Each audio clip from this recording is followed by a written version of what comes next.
என்னடா அந்த மாதிரி கல்யாணம் பண்ணிட்டியா அப்படின்னு கேட்டாங்க. ஆமாப்பா அப்படின்னு சொன்னோன்னா அவங்களுக்கே அதிர்ச்சி தான்.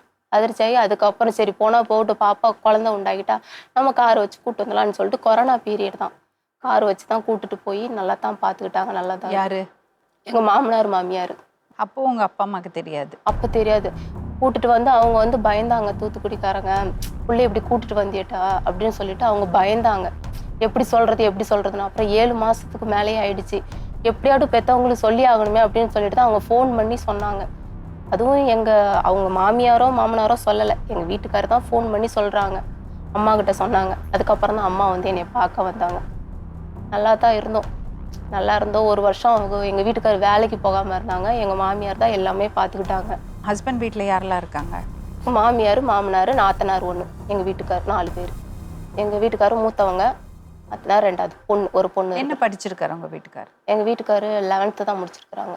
திடீர்னு எங்கள் மாமியாருக்கும் எங்களுக்கும் கொஞ்சம் சண்டை வந்துச்சு. எனக்கு அவங்களுக்கு பிடிக்கல, நாத்தனாருக்கும் பிடிக்கல என்னைய.